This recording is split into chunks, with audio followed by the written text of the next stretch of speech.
4월 25일 오후 우크라이나 전쟁 보도입니다. 우크라이나 동북 돈바스 전선에서 가해진 러시아군의 공세가 사실상 실패했습니다. 전황도를 보면 명확히 알 수 있는데요. 지금 보시는 지도는 미국 전쟁연구소가 공개한 공세 초기인 4월 18일자 지도입니다. 지도 우측의 도시 크레미나가 함락되는 등 러시아군의 공세가 이전과 다르다는 느낌을 줬습니다. 그런데 아니었습니다. 지금 보시는 지도는 전쟁연구소가 전황을 분석한 4월 24일자 분석 지도인데요. 그런데 변한 게 거의 없습니다. 가장 핵심이 되는 이지움 방면의 러시아군 대대전투단 22개는 1차 목표인 슬로반스크에 도달하지조차 못했으며 강력한 참호선이 있는 도네츠크 방면 전선에서는 단 한 치의 영토도 추가로 점령하지 못했습니다. 심지어 남부 마린카에서는 역으로 영토를 탈환당하기까지 했는데요. 이는 러시아의 공세 역량이 완전히 소진되었음을 의미합니다. 하지만 이렇게 엄청난 실패에도 불구하고 러시아가 승리하고 있다는 주장이 많습니다. 그 근거로 이지움과 크레미나 사이에서 대대적인 진격에 성공했다고들 하는데요. 실제로 일부 러시아군은 리만을 점령해 크레미나 이지움 보급로를 완성하는 것을 눈앞에 두고 있기는 합니다. 그런데 실상을 알면 도저히 러시아가 제대로 된 성과를 거두고 있다고 볼 수 없습니다. 위성으로 보시면 이를 잘 알 수 있는데요. 보시다시피 리만과 크레미나 북쪽은 아무것도 없는 허허벌판입니다. 그러니까 러시아군은 허허벌판에서 리만까지 30km를 진격하는데 일주일이 걸린 것입니다. 심지어 리만조차 아직도 점령하지 못했습니다. 즉 자신들이 자랑하던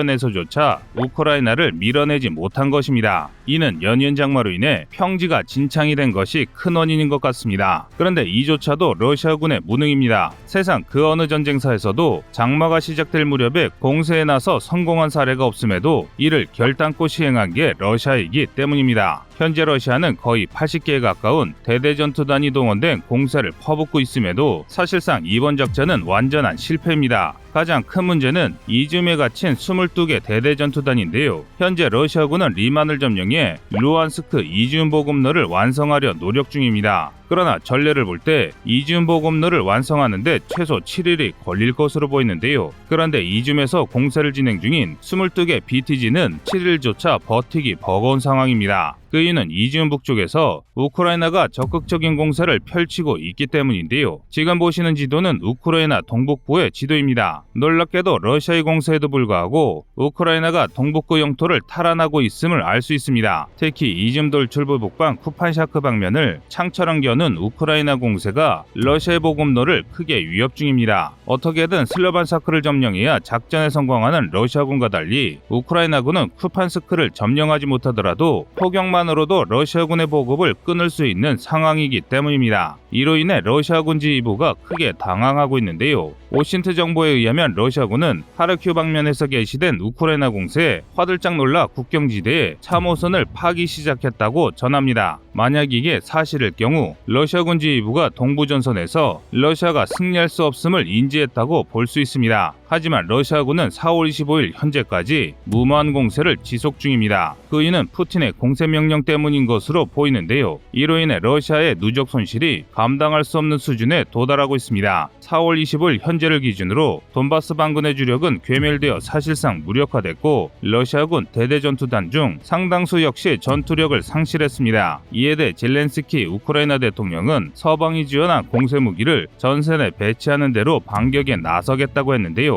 이상 꺼리투브였습니다.